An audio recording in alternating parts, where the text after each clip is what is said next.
Hello, my name is Michael Fillerup, and today I'm going to read an excerpt from my new short story collection, The Year They Gave Women the Priesthood and Other Stories, recently published by Signature Books and available at signaturebooks.com or at amazon.com. This particular story is titled In a Better Country, and I call it one of my epic short stories. And I realize that sounds like an oxymoron, epic short story, because epics are supposed to be long, sprawling, grandiose narratives like Moby Dick or War and Peace. So what do I mean by an epic short story? Well, first, they tend to be longer than most short stories, although they're not defined by length. Like most short stories, the central storyline and the themes are very personal. In this case, a grieving father embarks on a journey to a village in northern Mexico, and he's trying to avenge the death of his 19-year-old son, who was serving a mission for the Mormon Church.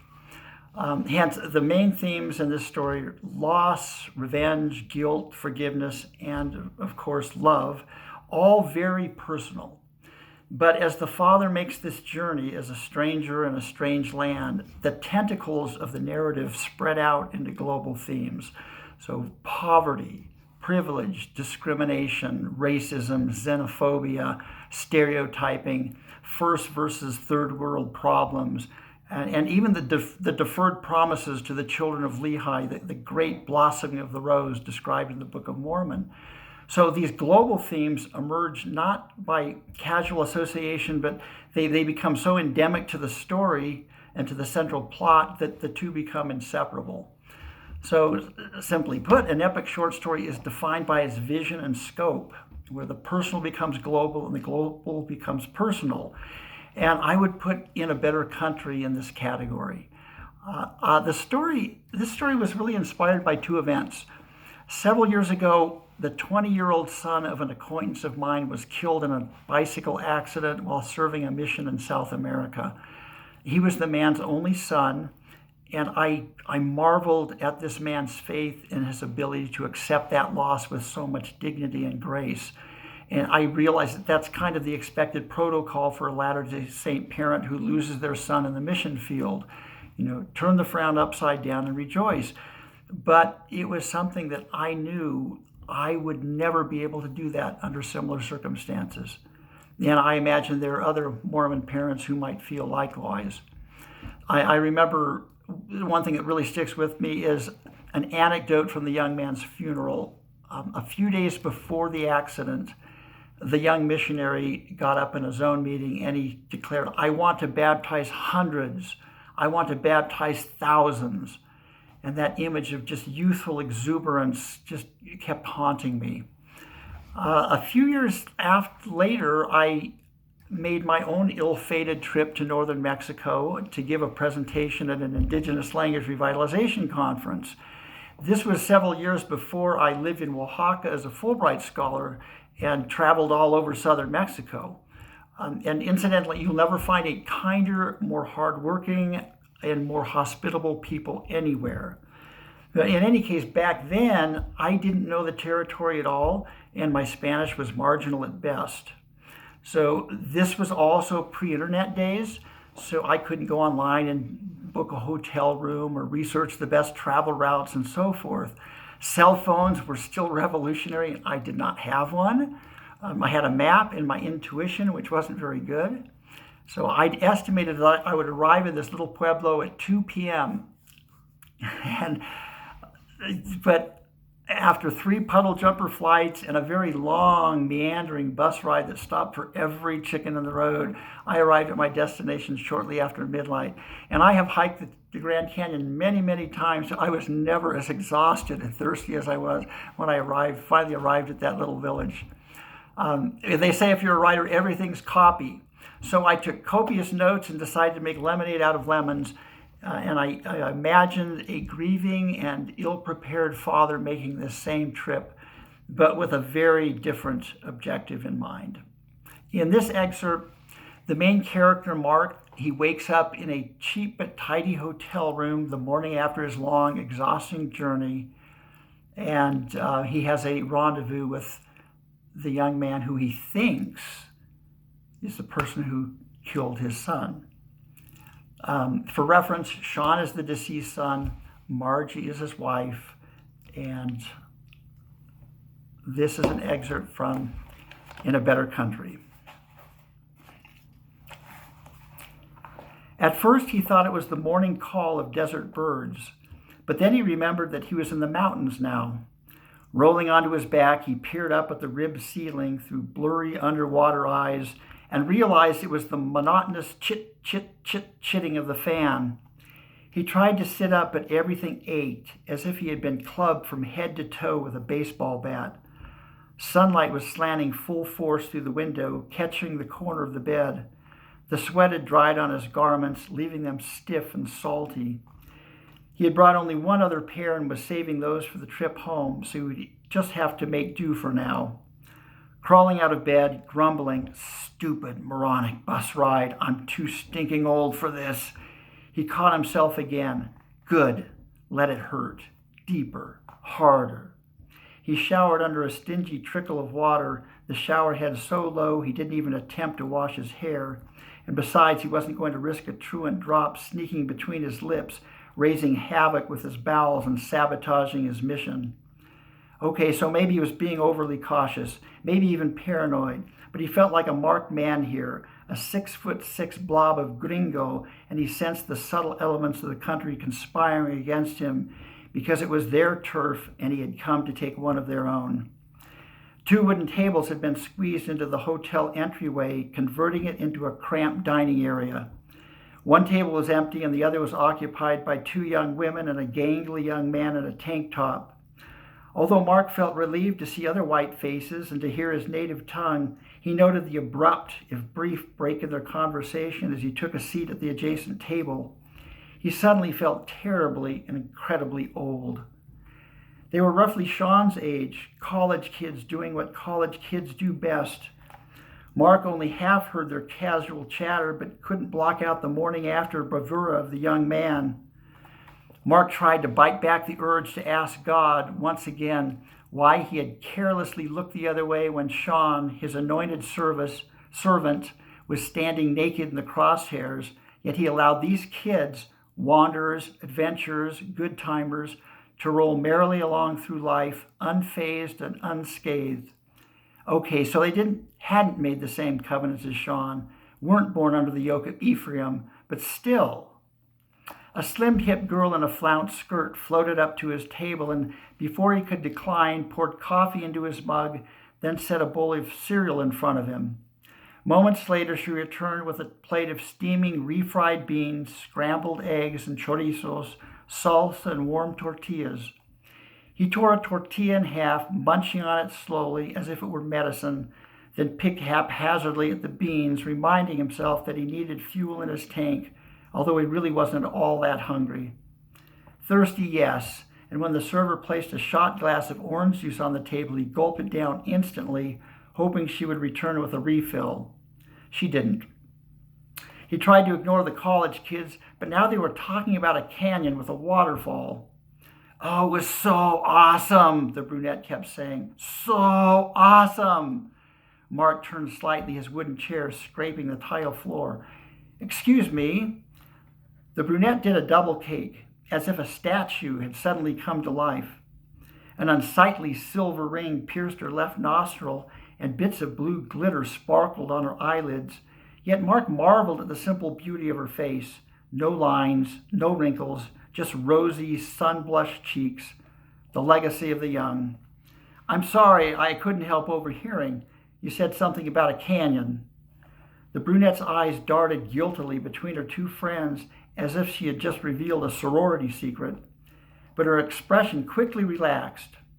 "There's a really cool canyon a few miles out of town," she said. The blonde was wearing a turquoise halter top that made a token effort to rein in her copious breasts.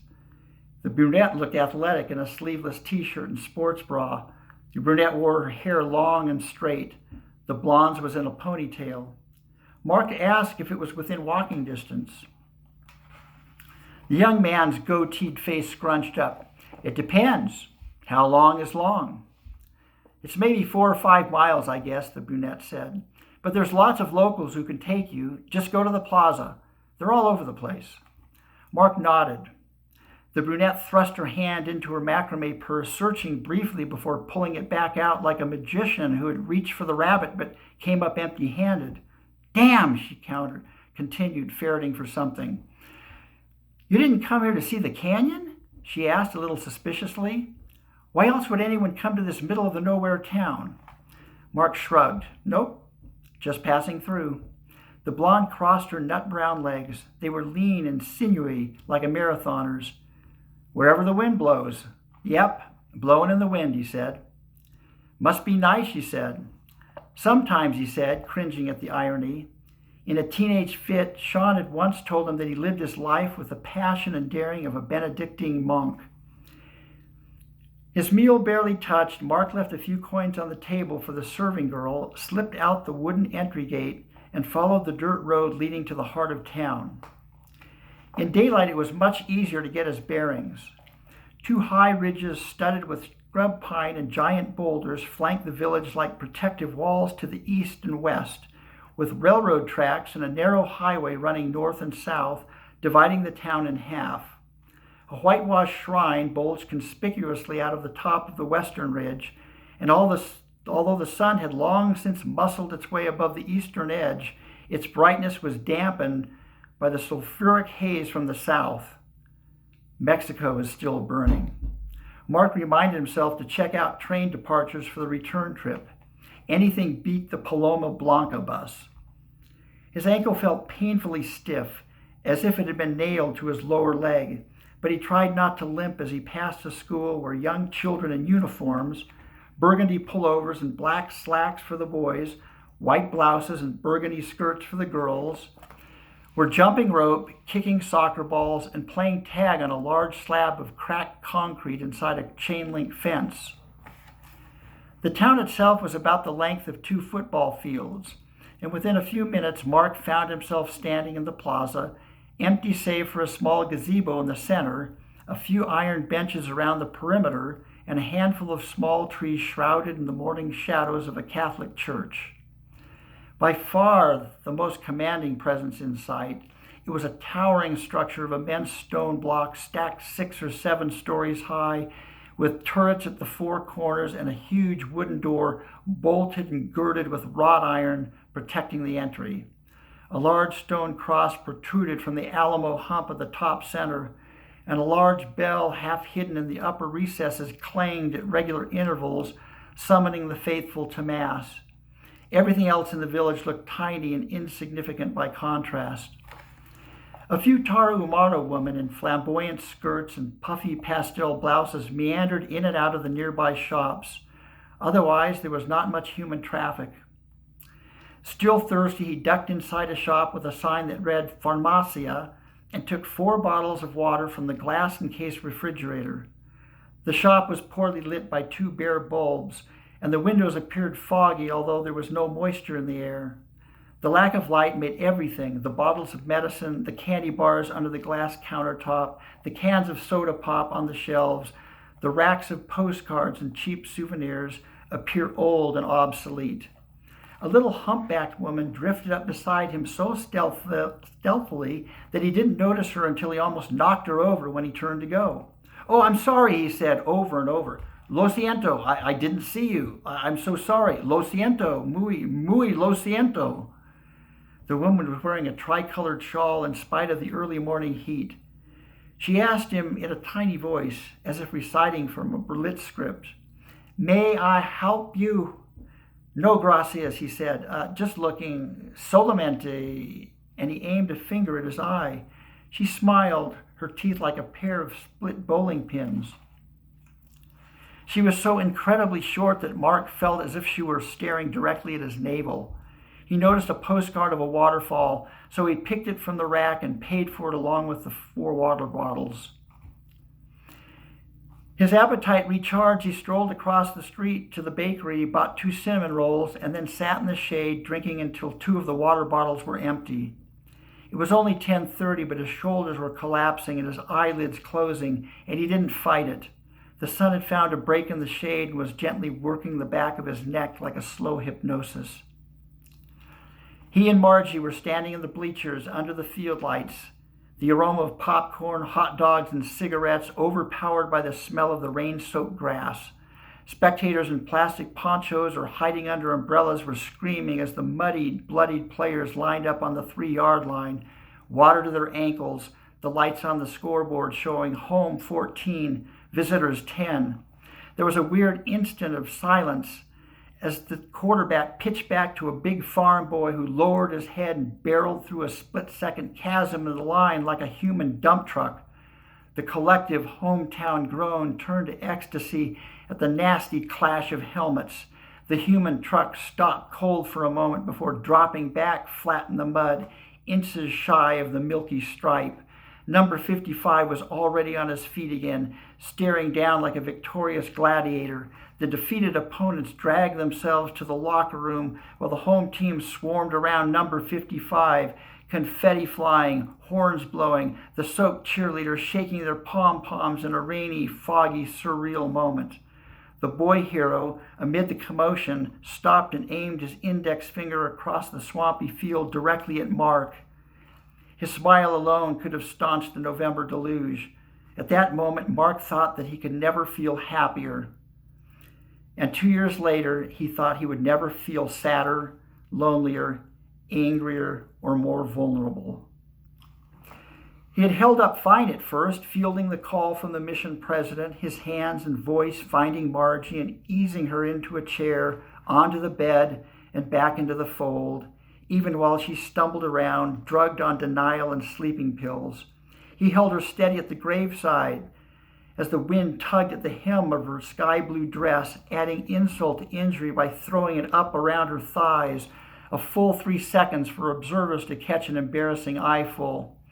Then he guided her back to the hearse and steered her through the Relief Society luncheon, the smorgasbord of crackpot delights and jello desserts, helping her eventually to find a fragment of her smile as the well-intentioned guest offered hackneyed condolences. "He's in the celestial kingdom with Heavenly Father. He must have an even greater mission to perform on the other side."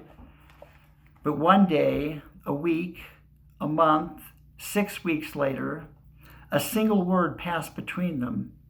"Mark," and then a nod. He folded up the morning paper, and together they climbed the staircase, pushing open the door of Sean's room for the first time since the phone call. It was like diving into the rabbit hole, the role reversal so instant and obvious.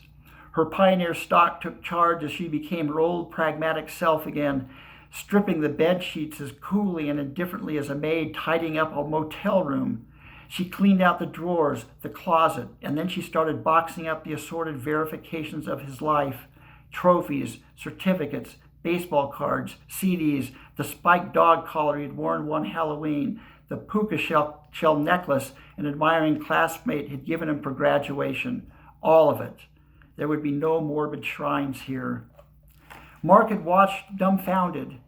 Each item tossed into the box was like a mini burial. Finally, she had snapped at him. "Hey, are you going to help or are you going to just stand there with your hands in your pockets?" He knelt down, reached randomly under the bed, and pulled out a sheet of plywood with miniature tanks, artillery, and plastic soldiers glued to the surface. Sean's recreation of the D-Day invasion. He and Sean had stayed up all night with matches and red nail polish, authenticating the display by meticulously burning and blooding the limbs and faces of selected soldiers. The project had won first prize for hobbies and collections at the county fair. Mark fingered one of the soldiers, snapped it free, held its match-blackened face up to the light, and broke down weeping. 11:15. He stood up, tossed the empty bottles into a trash receptacle, and headed back to the hotel to meet the boy named Carlos, still uncertain what he was going to do and how he was going to do it. And that is an excerpt from In a Better Country, one of the stories in my new collection, The Year They Gave Women the Priesthood and Other Stories, published by Signature Books, available at signaturebooks.com and amazon.com. Thanks for listening.